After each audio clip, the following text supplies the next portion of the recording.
दोस्तों नमस्कार। कल दूसरे चरण का मतदान है।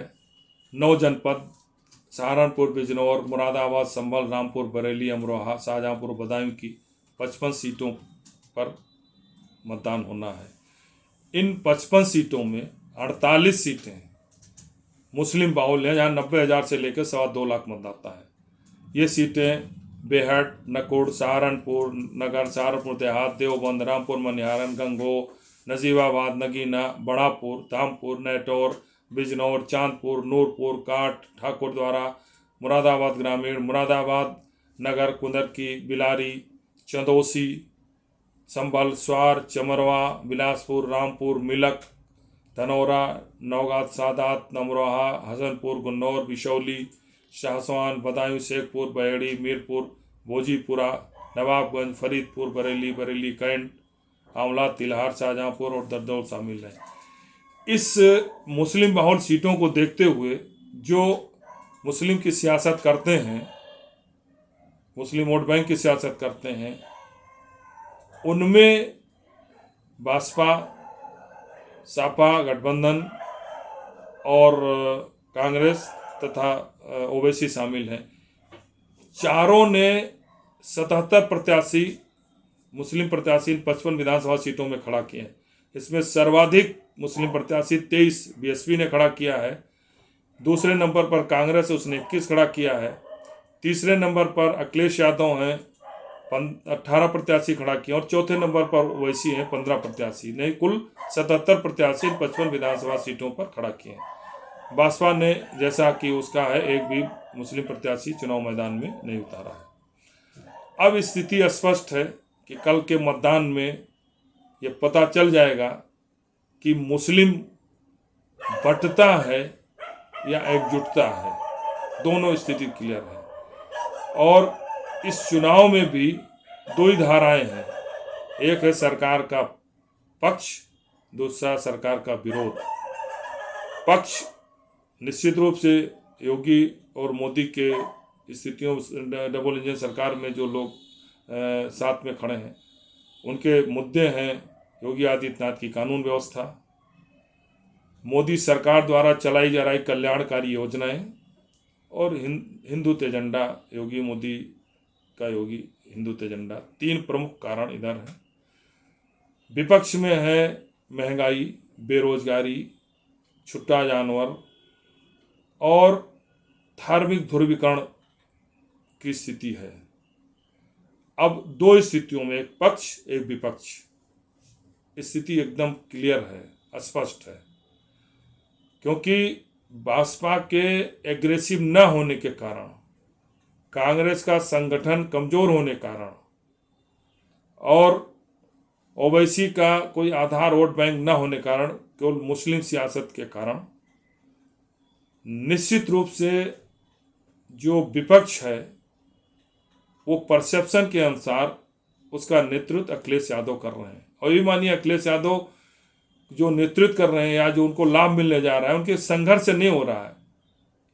हमेशा सत्ता के खिलाफ विरोध का जो पोलाइजेशन होता है, उसको जो लीड करता है, वही विपक्ष का या सत्ता का प्रमुख दावेदार होता है, या सत्ता में पहुंचता है या विपक्ष का प्रबल नेता बन जाता है। स्थिति यहाँ भी स्पष्ट है, एक पक्ष है, एक विपक्ष है, और विपक्ष का नेतृत्व परसेप्शन के अनुसार वर्तमान में अखिलेश यादव कर रहे हैं। तो कल जिन 55 सीटों पर चुनाव है, उनमें 48 सीटों पर यह तय होगा कि मुस्लिम का समर्थन किसको है। क्योंकि 2017 में यहाँ पर 38 सीटें, 55 सीटों में 38 सीटें भाजपा को मिली थी, 15 सीटें अखिलेश यादव को मिली थी और 2 सीटें कांग्रेस को। कहने का मतलब यह है कि भाजपा लहर में भी अखिलेश यादव को जो 47 सीटें मिली, वो 15 सीटें इसी दूसरे चरण की हैं। इसके बाद सर्वाधिक 11 सीटें अखिलेश यादव को 7वें चरण में मिली थी, पूर्वांचल की। तो ये मान के चलिए कि विपरीत परिस्थितियों में जब इन 55 सीटों में 15 सीटें अखिलेश यादव जीते थे 2017 में, जबकि बासपा भी मजबूती से चुनाव लड़ रही थी। ओवैसी भी चुनाव प्रत्याशी मैदान में खड़ा किए थे, लेकिन किसी का खाता नहीं खुला था। समर्थन के कारण कांग्रेस को भी 2 सीटें मिल गई थी। इस बार स्थिति एकदम स्पष्ट है, एक पक्ष है, एक विपक्ष है। पक्ष योगी मोदी हैं, विपक्ष का नेतृत्व अखिलेश यादव कर रहे हैं। कल बहुत ही महत्वपूर्ण है, और जो भी मुस्लिम की सियासत करते हैं, हालांकि कल मतदान 6 बजे के बाद इस रिजल्ट नहीं आना है, रिजल्ट तो 10 मार्च को आना है, 10 मार्च को पता चलेगा। लेकिन मतदान के दौरान एकदम झलक दिखाई पड़ती है कि रुझान किस तरफ है और किसको लाभ मिलेगा। तो प्रथम चरण के 58 सीटों में 53 सीटें बीजेपी की थी, केवल 2 सीटें सपा की, 2 बासपा की, 1 रालोद की थी। इन 58 में 32 सीटें मुस्लिम बाहुल थी। 2017 में यहाँ 63% वोट पड़े थे, 64%। 2022 में 1.5% कम, 2% वोट कम पड़े हैं।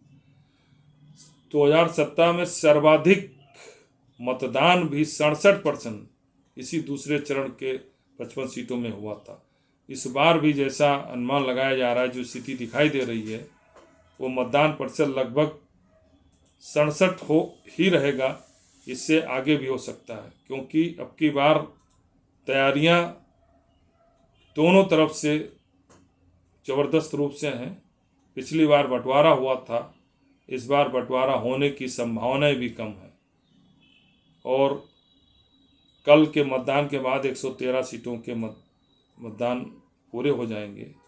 तीसरे चरण का जो चुनाव होना है वो मध्य क्षेत्र में है, जिनमें आपका हाथरस, कासगंज, एटा, मैनपुरी, फर्रुखाबाद, कन्नौज, इटावा, जो अखिलेश यादव का गृह जनपद है, और मध्य यूपी है, तथा बुंदेलखंड की जालौन, झांसी, ललितपुर, हमीरपुर और महोबा सीटें हैं। इनमें 16 जनपद के 59 सीटें हैं। ये 20 फरवरी मतदान होना है।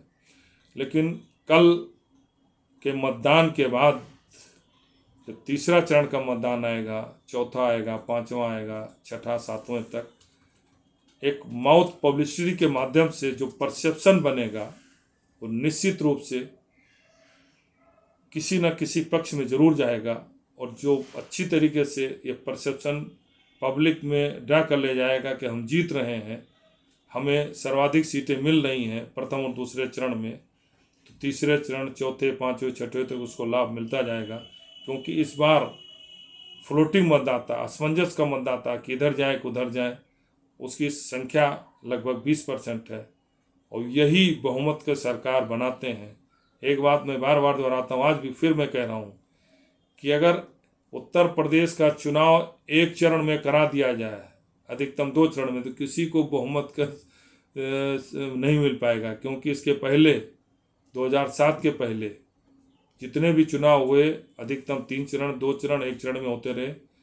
तो 85 के बाद 91 अगर हिंदुत्व की लहर को छोड़ दें तो किसी को बहुमत 2007 2002 तक नहीं मिला। 7 में बहुमत इसी मिला, क्योंकि 7 चरणों में चुनाव हुए। फ्लोटिंग मतदाताओं को सोचने का अवसर मिला, हवा की तरह बहने का अवसर मिला, इसलिए भाजपा की सरकार बनाई।